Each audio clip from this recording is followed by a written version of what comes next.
Hello, everyone. Thank you. I really appreciate the invitation today and spend some time with you. Given the dramatic lighting, I hope we can still keep this relatively informal. I've been on sabbatical this year, hence this is my idea of formal wear. But a lot of it has been going around speaking about this topic that I'm doing today. And when you do a lot of speaking, you end up going into sort of certain routines.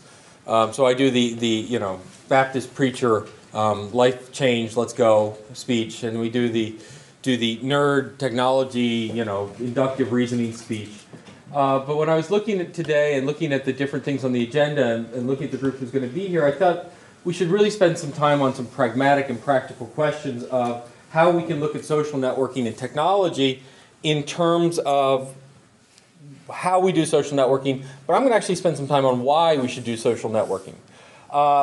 Given that I give lots of speeches, you end up saying, what's the title of your talk, Dave? How about that? And then, of course, 3 months later, when you're actually about to come, you figure out what the real title is. So the real title for today is The Same Old Story, Everything is Different. As I look around this and I look at a lot of the discussion surrounding social networking in libraries and Library 2.0 and this 2.0 and that 2.0, it's interesting that the minute you talk about how revolutionary the world is, in whatever context, but let's take the technology context, it's an invitation to instantaneously invite this other group of people who will automatically disagree with you. Right? Now, in academia, we're used to this, where you say things like, isn't it a nice day? Someone says, no, it's not, let's argue to the truth. But the idea that somehow Library 2.0 and Web 2.0 and all this is radically new and radically different, and we have new societies, and the millennials have brains that are different than ours, and they have better thumb usage than pointer fingers, and somehow this means that we're going to evolve into different species, reminds me a lot of Socrates, who used to talk about these damn kids these days don't really get it. So libraries are used to change, and I want to talk a little bit about that. And so what I want to get to is I want to get to this concept of participatory librarianship, which is what we've been spending time on. And it's founded on this first concept, that knowledge is created through conversation. You could even say knowledge is in the conversation. And that libraries, being in the knowledge business, are therefore in the conversation business. And I'm going to break that down into much more detail for a moment. But what I want to do is when you look at this, you're sort of like, okay. And you realize that this isn't radically new.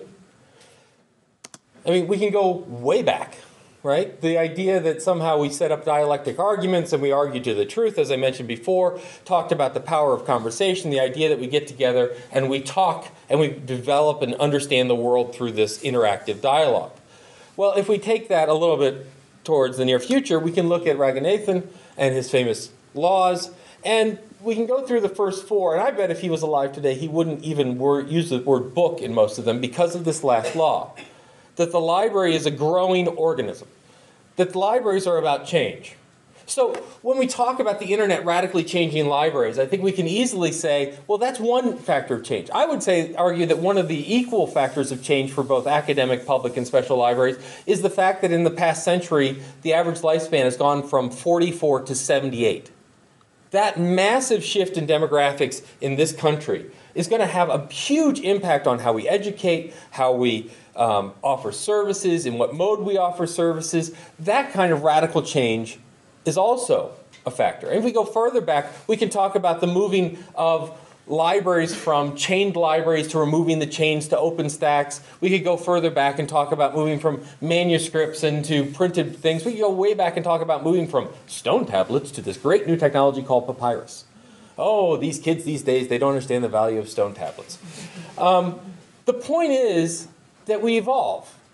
And what I want to say about this is the reason that we have libraries over centuries being relevant is not the fact that they didn't change. It was the fact that they did. That they had the capability of changing. And I also want to posit to you that that change isn't inevitable and isn't even necessarily natural. That what it took was a dedicated group of individuals at some point to change it. It took a group to consciously say, we are going to make a change. I'm always a little annoyed, frankly, at when I talk to different groups and librarians talk about, well, if only our library wasn't this way. Our library is too static. Our library is too this, and our library is too that. And I just want to stop and say, aren't you your library?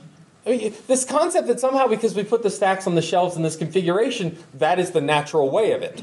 In library science education, we deal a lot with theory, and people say, well, we don't have theory in library science. You know, it'd be like talking about the theory of General Motors. But we do have a larger theory of how people work and how people interact and how people learn to guide us.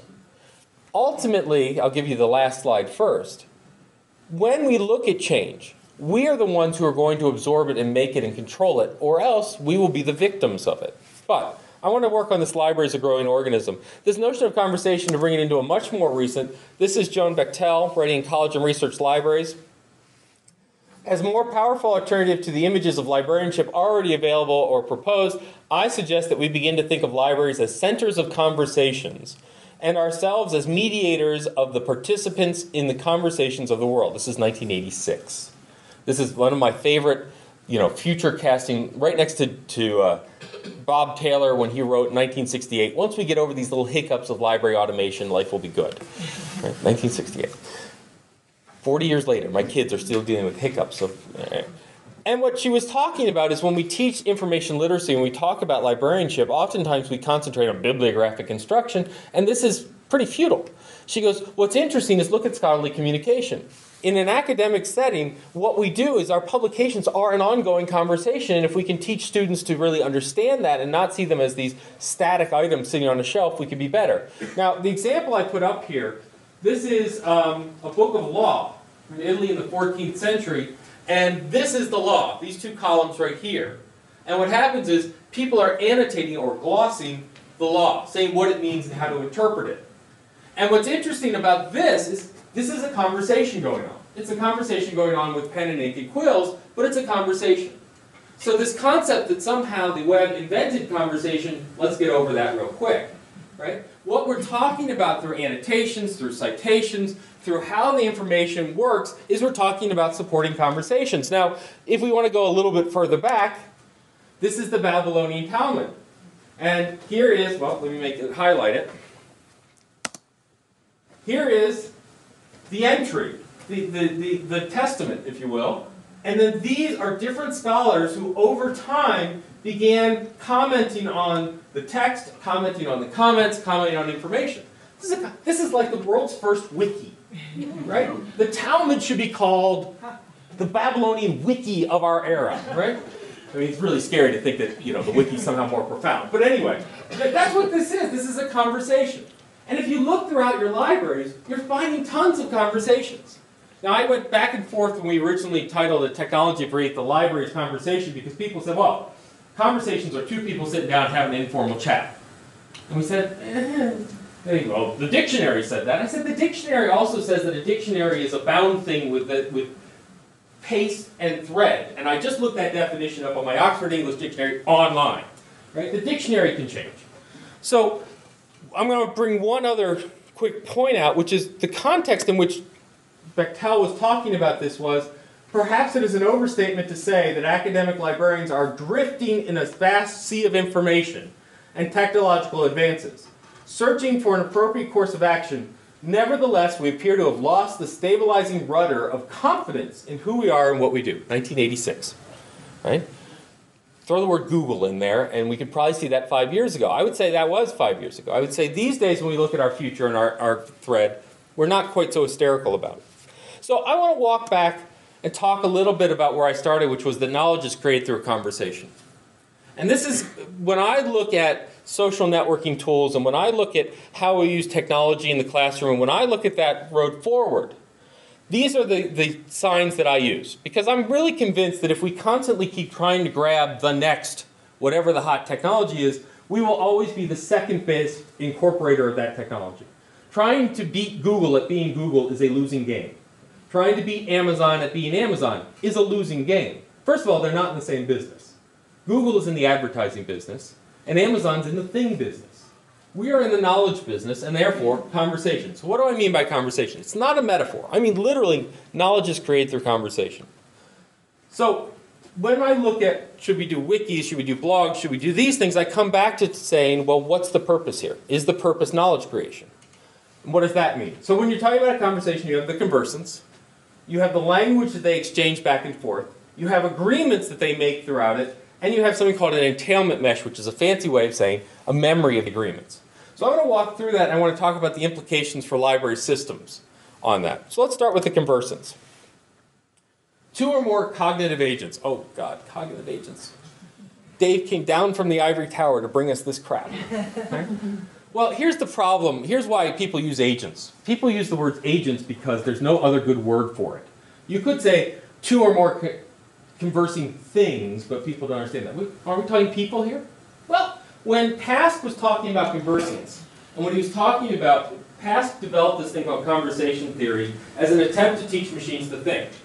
And the idea was, we're going to use how people think and try and teach machines that way. We're going to use natural intelligence until artificial intelligence catches up. And so he looked at people and how they converse, but what he did is he said, all right, when people are having this conversation, they can have it one-to-one.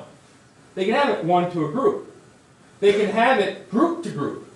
Right? So for example, when you sat down and negotiated your last contract with a vendor, you were two agents, a library and a vendor, having a conversation. You were seeking agreements, all of that. You could say that treaties are different countries having conversations and coming to agreements. And Pask went the other way. He said, you can have conversations within your own head. I mean, he was really, literally talking about the idea that when you see that, your ears talk to your eyes and say, did I just hear the same thing? Yes, we agree.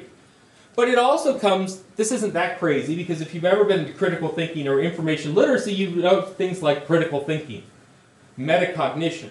You probably did it this morning. Well, if I go this way, I'm stuck in traffic, but if I go this way, I can stop at the donut stand, and if I go this way, I can have coffee. Boy, does this make me look fat, yes. And all these things. That's a conversation you're having internally. So a conversant isn't just necessarily two people. It's two things. Whether it's within me, outside of me, or the organizations. And these two agents have to be paying attention. This is really important. They have to be paying attention. This is not Fox News. It doesn't work that way. Right? You have to go back and forth. You have to take turns, and when you do it, you have to listen and respond. There's a turn-taking thing. And the conversation occurs over time. That time could be seconds. That time could be millennia. One could argue that we are engaged in a constant conversation about what is our purpose in life. One could talk about the idea that we started out hundreds of years ago. We're still having a conversation that Melville Dewey started on what is effective and efficient library service. Now, these conversants are sending language back and forth. More ivory tower. I give these terms to you not because they mean anything, but because you can impress your friends with them. And we have someone working on a live scribe, and I think it would be cool to go back and see if this works. This language going back and forth between the conversants is either L0 versus L1. What does that mean? What that means is L0 language is, I don't know what you're talking about. You're the expert, you're the teacher, I'm stupid. So the language, the interchange that we could have, it's like me talking about a good restaurant in Brooklyn. It's not going to be a fun conversation. Well, I went to a sushi place last night. Anything else?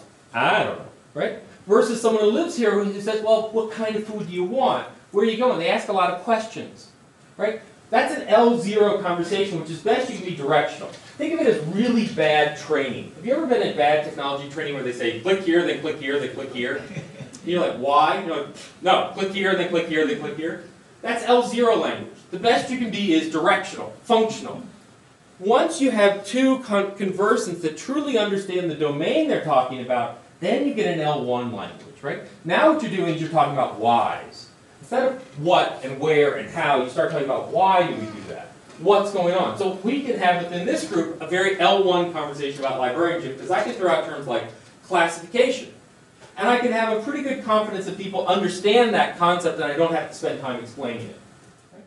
Now, where this comes in is actually in the notion of conversations versus classification, which is this language use. Libraries are embedded with language use. Think about the Dewey Decimal Classification. Think about the Library of Congress subject heading. Think about the Getty Art Thesaurus. These are language. They're negotiated uses of language. And then we ask, how ready are people to use them? So when you have someone who understands these really well, they're amazingly effective and efficient. You can navigate and move through the Eric Thesaurus left and right if you understand what the concepts are. But to people who don't have that understanding, they're gobbledygook. They're categories. We make them hierarchical and we think that that's self-explanatory. See also is a really bizarre concept to someone. Right? And so what you get is libraries understand this, but they oversimplify.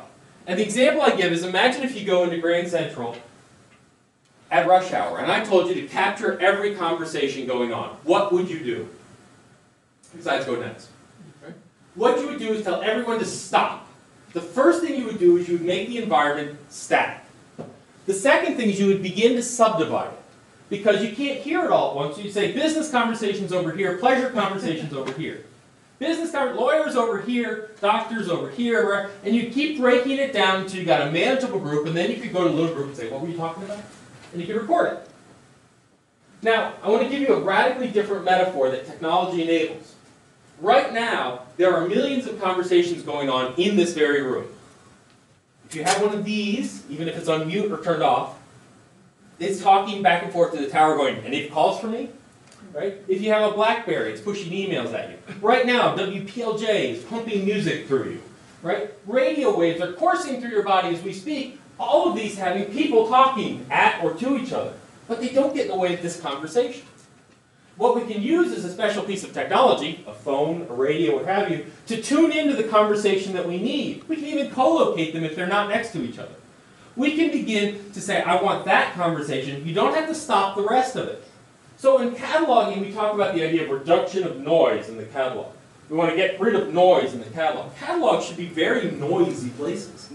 But we need good tools to filter out the noise we don't want. Right? So what this leads to is a couple of different kinds of systems. Static systems, learning systems, and participatory systems. Static systems are where someone comes in and they operate at one or the other levels and they can't migrate. In other words, if I come and start using your system, the system does not teach me what the domain is.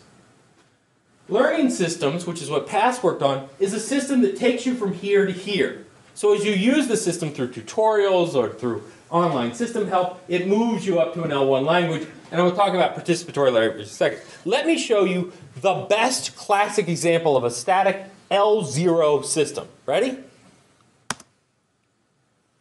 You thought I was going to show a catalog, didn't you? Yes, by the way, your catalog is here too. But think about this interface. Think about this interface that we have spent 10 years trying to copy. Right? Remember before when Yahoo taught us that the entire world had to be subdivided into 13 categories and no more and no less? Right? Now we're trying to do this. How does this system help you get better? It doesn't. Now, if you come into the system with an L0 understanding of the world, you type things like education, you type things like New York in here, right? And it gives you what you deserve, which is a lot of crap. Right? But if you know what you're doing, if you're already in an L1 system, I could use pluses and minuses and quote signs and tildes and link to colon, and right? It's dialogue. This is a dialogue search box. Right? But it doesn't allow the L0s to migrate up to the L1. It doesn't say, hey, try this, try that, try this. It just takes what you give it and spits it out. The closest it gets is a spell check. Did you mean this? Right? But this is a classic static system. Right? What do I mean by a learning system? Gaming is now a learning system. If you look at what's happening in gaming, you got a game of any sort of heft to it. It used to come with a manual that looked like War and Peace. Right? If you wanted to be the Donkey Kong king, you read the manual on how to jump at the right time.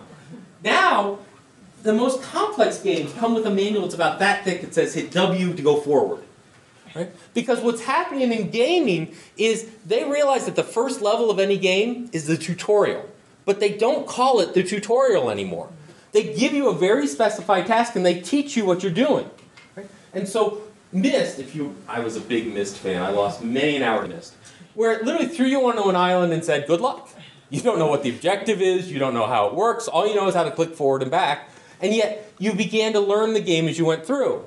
So this is a classic example of learning systems. What it is you put themselves in the environment it teaches. Now what's a participatory system? Participatory system is where a bunch of different L1s get to live together. In other words, if you look at something like Flickr, I put up my photos that I understand everything. And when I tag them with my words. Right? So when I put up a picture of a kid, I say Riley, because that's my son. Or I say birthday, because that's when I took it. But when you look at that picture, you see kid, so you tag it with kid. you didn't have to learn my language, you didn't have to come up to speed, we can just use different words and they can coexist. And it turns out that when you aggregate lots and lots of these individual L1 usage of language, tagging being a classic example, you get something that's really useful. It turns out that even though I may use Riley and birthday, use kid, I'll use kid too. And there's utility in that. And there's a lot of overlap because we come from the same culture with the same background and the same genetic makeup. And so this is where you get utility of these systems. And so what's interesting about it is you look at Flickr and Facebook and all this other stuff, they're really light on functionality. They don't have a lot of complex functionality to them. And people don't complain. What they have is a lot of customizability. So while I can't force this, while this thing doesn't have a wizard to walk me through doing this, I can turn it on easily and turn it off easily. I can change how it looks. I can skin it. I can do all this other stuff, right? And so when you look at what's presented to you, it's allowing you to put your language, your understanding, your world into that system, and it coexists with lots of other worlds, and that's okay. Now, what are we doing with our language? What are these two people doing with their language? They're seeking agreements.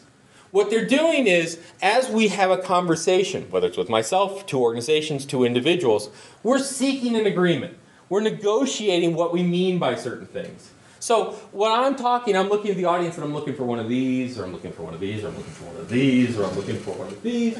And that's a sort of physical negotiation that's going on. Every so often I'll stop and go, does that make sense? Is that right? Right? That's a form of negotiation. Now, this can be very formal.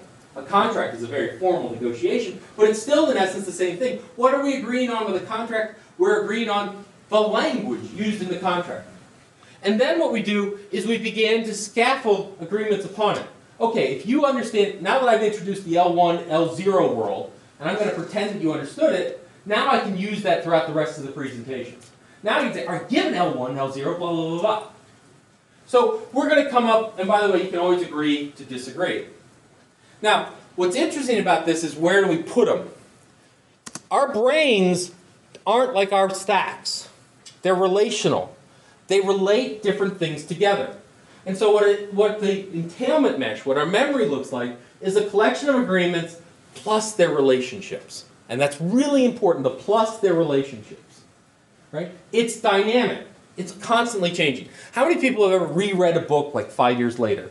And you're rereading the book going, what? I thought that was like a chapter. It's a page and a half. Or, I didn't get what that was about, right? It's like, I read Horton, what was it? Oh, the Places You'll Go by Dr. Seuss. I read it to my 5-year-old. He's thinking about snoozles and going through little dark places, and it was given to me when I graduated with my PhD by my parents. Now, clearly they probably didn't have a high esteem for my intellect, but right, it's a 2-level book. We hear these things all the time. It's the relationships. When I'm 5, I come to a text with a whole set of world knowledge, which is relatively limited. And when I'm 35, I come to it, it's much more expanded. I can read different things into it. So, an example of that. A bunch of pictures. What's their relationship? What's this picture about? What's this collection? Is it a collection? I don't know. How can we divide it? Well, we could put girls on one side and boys on the other side. No, that screws that up. Or you could put children up here and adults up here. And all we could do, right? How do we relate these things? Now, this is a typical library science problem. Here's a collection of stuff organized. Now, these pictures don't make sense unless this is my dad, who met my mom, who had me. Oh, that's my sister. Who then had me. So they got it right the second time. Who went off to college and where I met my wife, and we had Riley, and we had Andrew, and here's what we all look like today. Right? Now, what's interesting about those pictures is they now have meaning. But the meaning did not come from the pictures. The meaning came from the connections that you gave to the pictures. And what's also interesting is you could have provided different connections. And what we do in our catalogs, one gets to win. Right? That's what we do by reducing conversations down to one. We reduce the possibility of multiple conversations.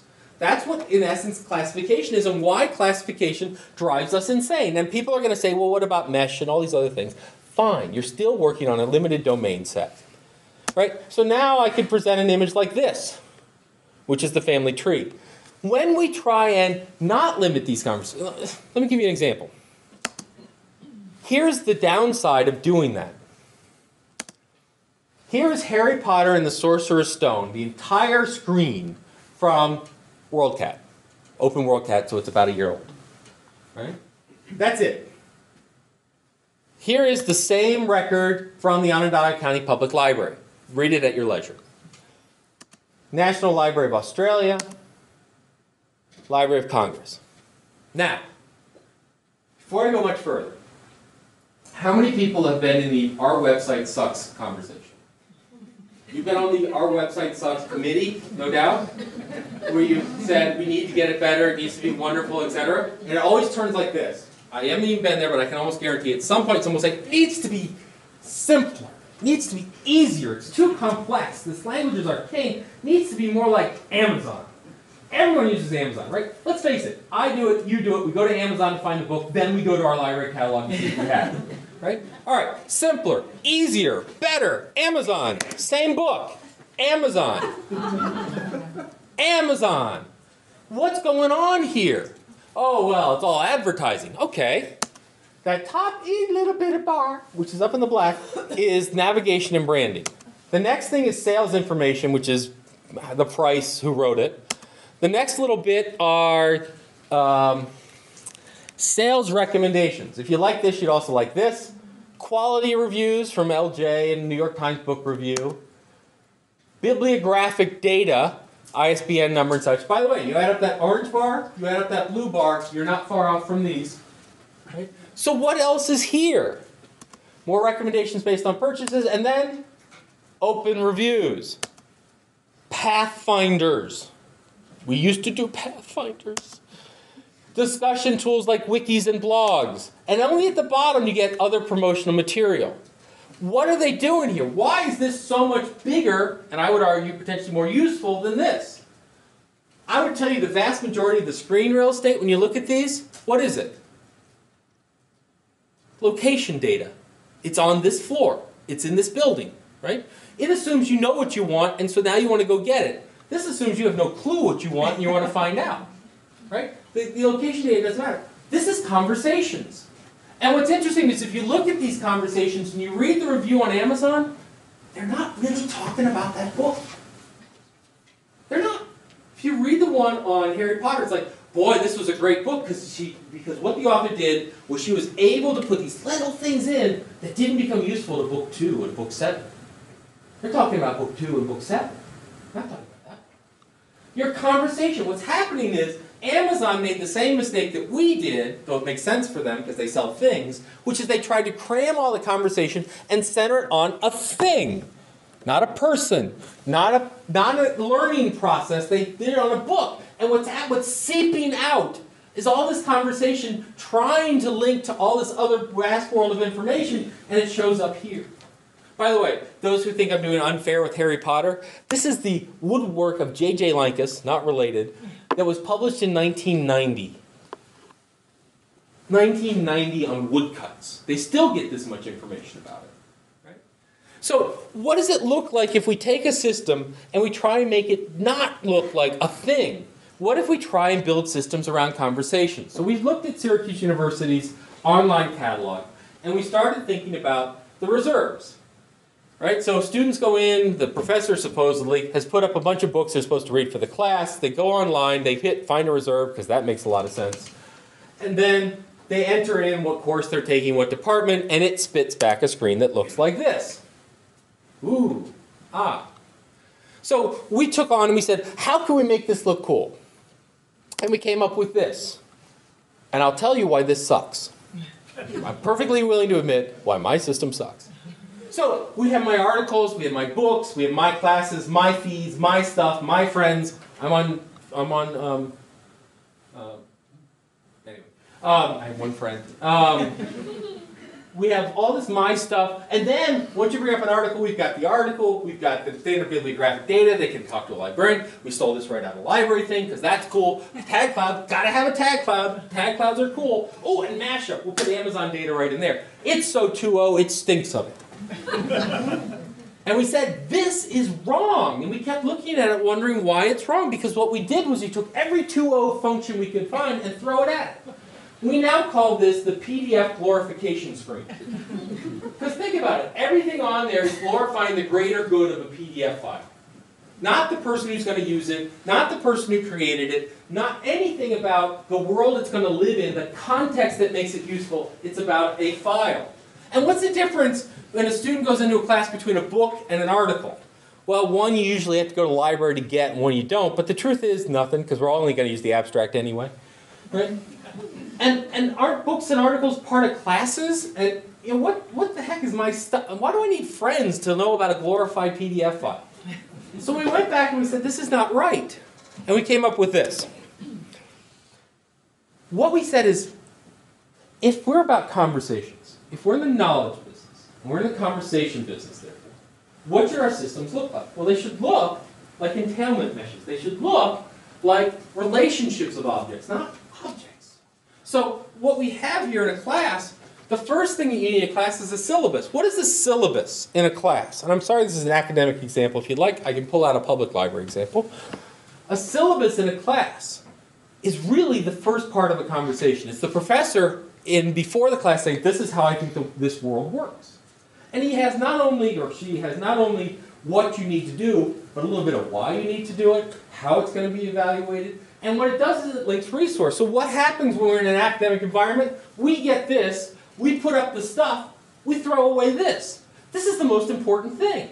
Because what it talks about is the relationships of materials. And that may point to a document, and it might point to another document, but it also points to assignments. And now a student comes in and says, I'm having a bunch of conversations. Some of them are around classes, some of them are around my next novel, some of them what to do Thursday night, whatever it is. Because Friday night's too busy. And Wednesday is hard, but Thursday you can go out. What I did is, here's the assignment, here's the material I found for the assignment, here is the other materials, and I'm beginning to build a tree of relationships that have objects in them, but it's a tree of relationships. And notice what's interesting here is I've annotated the links, because this is what's really important. The objects don't have the value. Context has the value, and context sits between objects. What does that mean? That means if I have 10 books sitting here, they inherently have no value. It's only when I say these 10 books are very rare and I collect them that they gain value. That if you read this one, you've got to read this one and this one. That in between the objects is where the value is. And so when Amazon lets you create lists, or when Flickr lets you make tags, the problem is they're not letting you necessarily work in between objects. The problem with tags is that they are chronologically dependent. What that means is if you let people go tagging everything, you take the tags they assign to an object, you walk up a year later and say, what do these tags meant? They'll go, I don't know. Or what we know from human culture is they'll come up with a meaning for it even though it wasn't the original meaning. The problem with lists is you list a bunch of books. Delicious. You bookmark 300 things and you can see who else bookmarked it. Well, why did you bookmark the 300 things? What are the relationships in them? What are the subcategories? How are these things related? Lists and tags have their utility, but really we want to concentrate on what's in between these objects. Then when you bring up an object, then we can bring up the PDF glorification screen. Then it makes sense. But I need the context.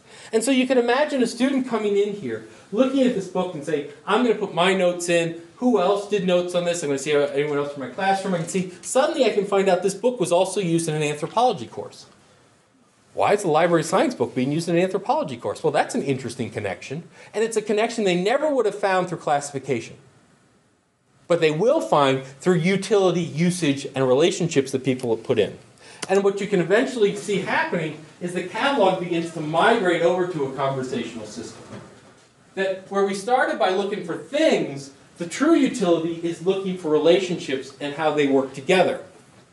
Now what's interesting, and one more academic example, but I'll give you a public example, is this presents an opportunity gap. Academic reward systems are all about, there's an algorithm I have for faculty which is subdivide domain until biggest fish is achieved. Right? If you're a faculty member, the way you get tenure and promotion to a professor is you are the biggest, most influential person in the domain you work in.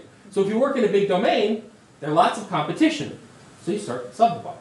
So I'm in library science. Oh, they're important people in library science.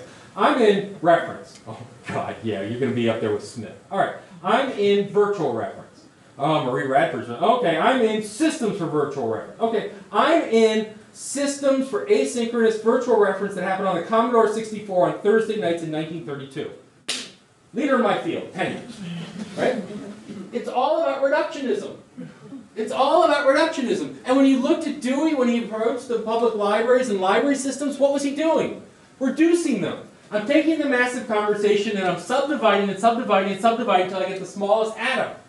I'm going into Grand Central and I'm making it static and I'm dividing people until I can organize them.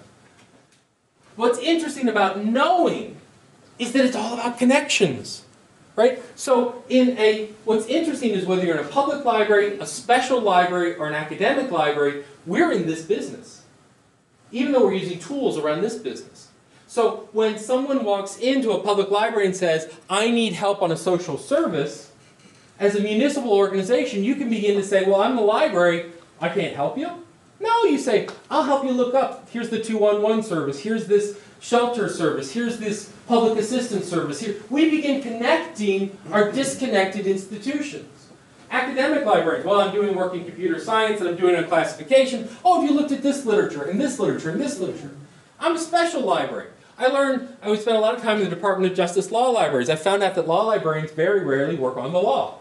Duh. Which is the lawyers know the law. The lawyers come in and say, I'm about to bring out an environmental impact suit against someone where they dumped chemical X. I need the library to tell me about chemical X. I don't need them to tell me about the EPA regulation. And so suddenly, you say, well, I found you an expert witness who's going to come up. And someone else walks in and says, I have to do an abatement case around chemical X. Ah, I have an expert witness for you, and I have this data, and did you know this lawyer? And suddenly we're connecting our organizations. Libraries have all too often looked at our tools of subdividing the world out into a reductionist atmosphere and forgotten that what we do that for is to connect the world together. This is the opportunity that libraries have. This is an opportunity that leads to something that I call the Dewey level shift.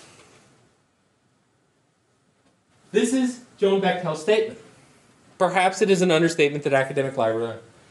When I look at a lot of the literature on change in the future of libraries, an inordinate amount of it is pragmatic. What that means is, a lot of it is, what can I do now? Why are you doing Flickr? Why are you doing MySpace? Why are you doing Facebook? Well, that's where the kids are. Why are the kids there? It's that second question we never ask. Why are the kids in Facebook and Flickr and MySpace? Because it's a world they can shape. That when they come across a system, and the system doesn't look like they want it to or respond like they want it to, they leave it. Why? Because they're selfish and arrogant and want to... No! Because that's not how the world works. I mean, have you ever... How many people... you call up the help desk, and it puts you in the phone tree.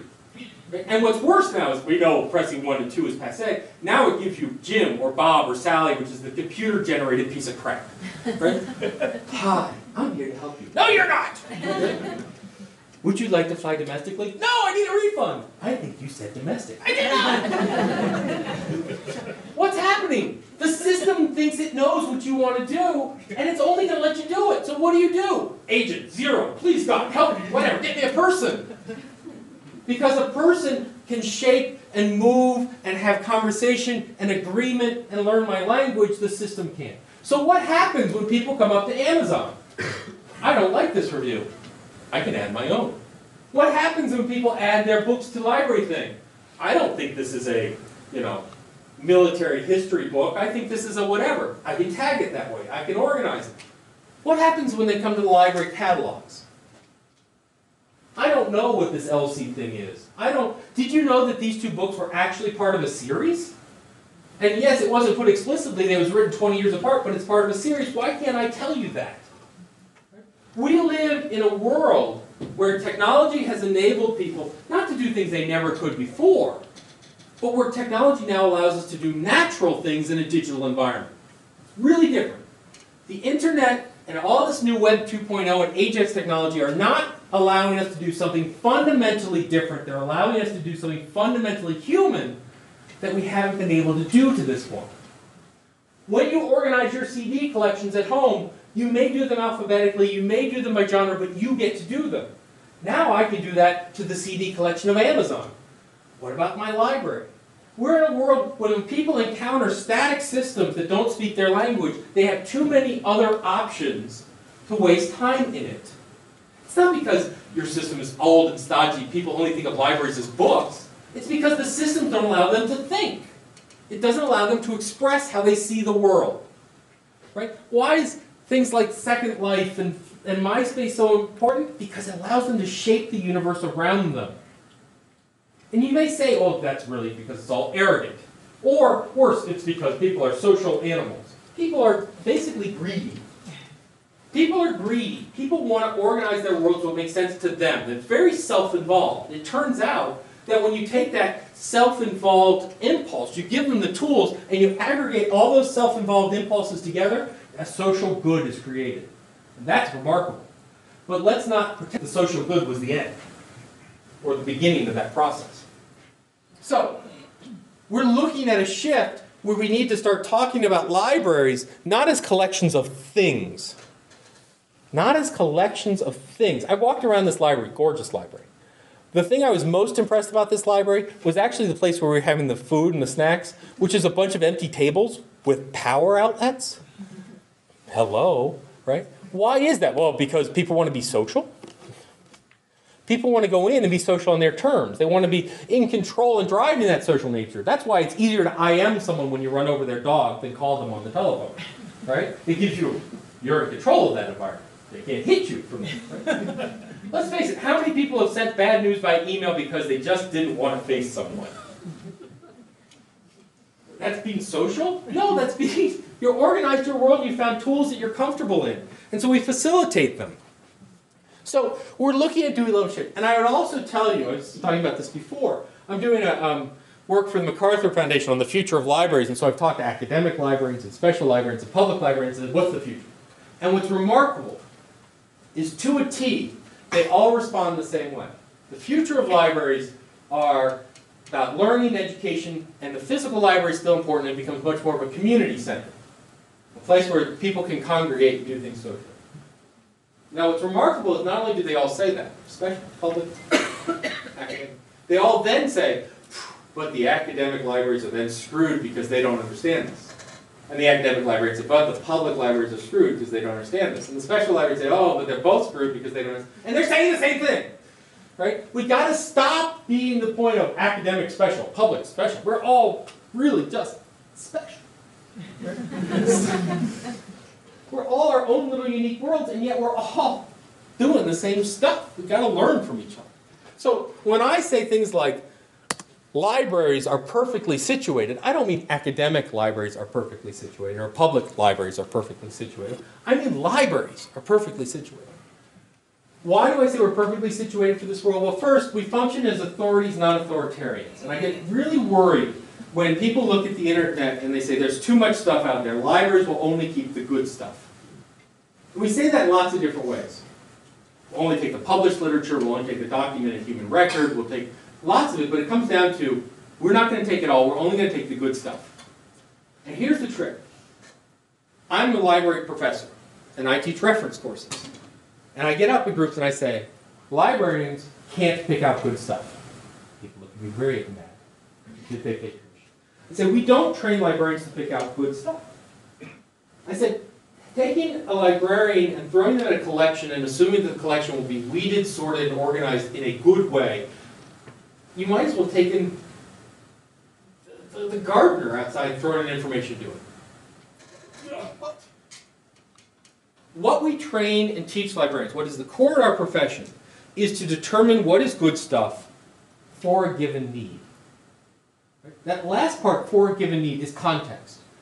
We are in the context business. We're in the knowledge business. We're in the conversation business. But what that means is, I love this sign.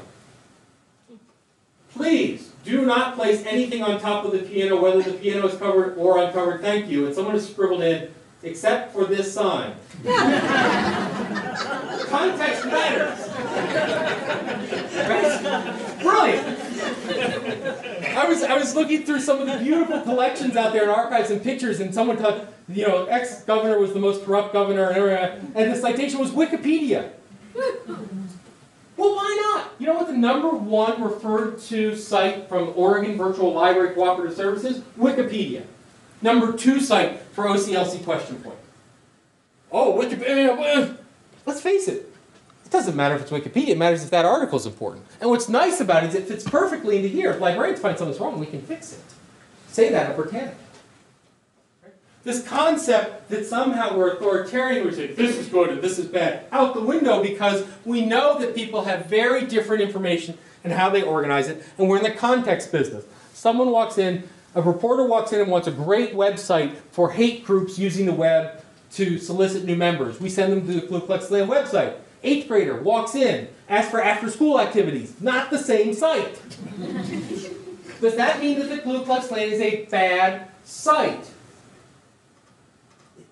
What's the question? My son is in 2nd grade and they're working on the difference between fact and opinion. I'm the worst parent ever when he talks to me about fact and opinion. Well, what's the question, son? Mount Everest. How high is Mount Everest? What year? Whose measurement? Because the Chinese measure it 20 meters below the rest of the world. Now, if you're a pilot, that matters. Context. And context is about connections, and context is about annotation, and context fits between items. I'm going to kind of get back to this again. We are an item-fixated universe. We're document like object. Fervor. Fervor is brilliant if you're talking about a thing. Fervor makes no sense when you talk about reality.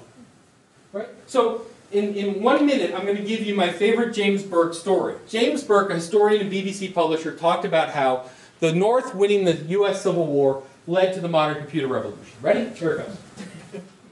The South should have won. No, there's more than that.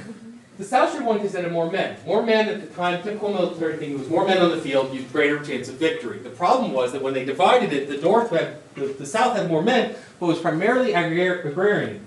The North had fewer men, was primarily industrial. That meant they could bring more artillery to the field. More artillery then balanced it out, and the North was able to get superior military advantage. The problem with cannons is you can't face it as someone to go boom, because what happens is a ballistic trajectory where it goes in an arc. So to determine where you're going to shoot and what angle you need to shoot the cannon at to get the bad guy, you actually need to understand what the area of the arc, which is calculus. And not too many Union soldiers at the time could do calculus on the fly. And so what they used to do was get a bunch of mathematicians who would come up with tables.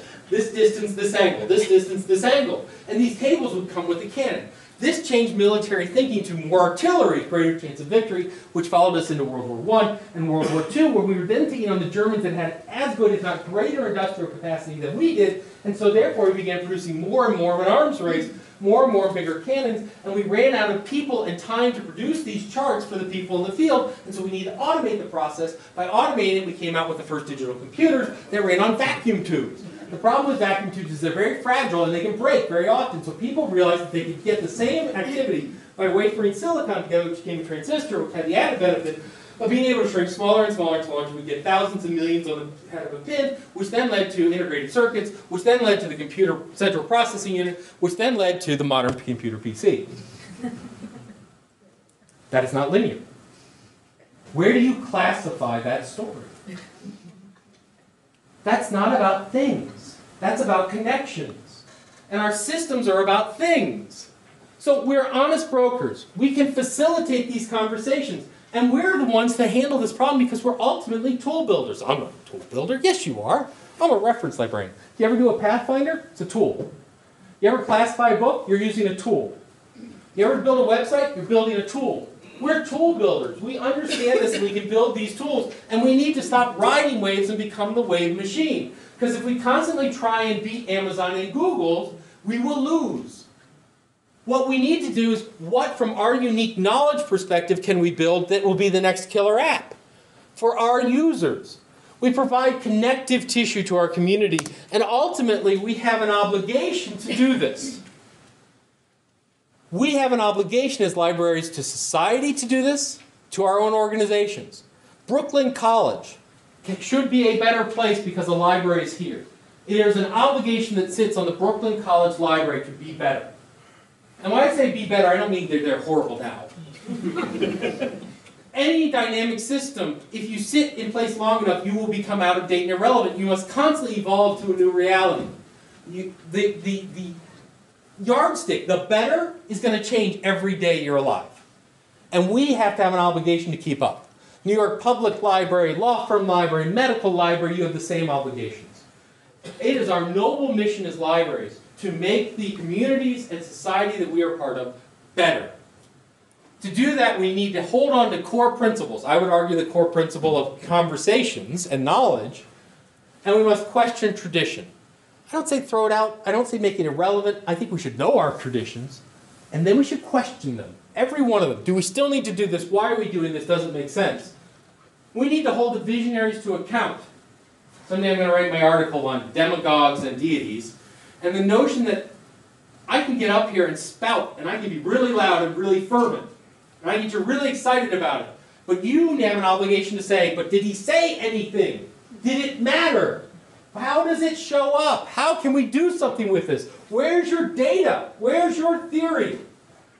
You are the future of libraries. Ultimately, whether you wiki or blog or IM or Twitter or I don't care, it's your decision. It's not an institution's decision. The books don't make the decision. The mortar doesn't make the decision. You make the decision. And if you sit back and let other people define what the library is, they will do it from an out-of-date romantic notion centered around things. And this is a world we should not be in. You can either be changed or you can change. I don't say this to change for change's sake.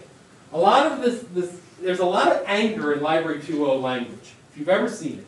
Change. Why? Change. Where? Change. How? Change. Wiki, blog, Twitter. I blog. I do wikis. Why does it make any difference? Because you blog about the copier, right?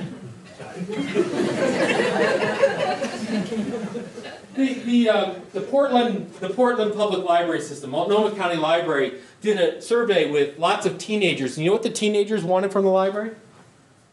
Blogs. Blogs. What they really wanted, when you break it down, is they wanted reader's advisory. They wanted to know what books were good, but they didn't just want a list. They wanted to know who said that's a good book. They wanted to know about Dave and know enough about me to understand that I think Dave's kind of cool, or I think Dave's a geek, or whatever it is. I'll read that book or I won't read that book. They wanted personality. They wanted connections. They wanted someone to converse with. This is our future, is our ability to engage these people. It's a glorious future that we have. It's a noble mission that we have. And so what I would ask you is, as you spend the rest of the day and the rest of the weeks and the rest of the months looking at what you can do to change and incorporate newness into your library, I ask you to constantly ask the question, why? And I ask you always to ask that question not as a way of obstructing change, but as a way of guiding positive change within your organization, and to realize that everyone in this room and everyone in your organization, from janitor to director, is charged with innovation. They're all in the innovation business. You're all in the innovation business. No one said we were done when Dewey died. Are you done? Is your field done? Are we complete? Did we figure out all the answers? Because if we did, I don't like the question. That's the role that we play. That's the conversation we need to have. Thank you very much.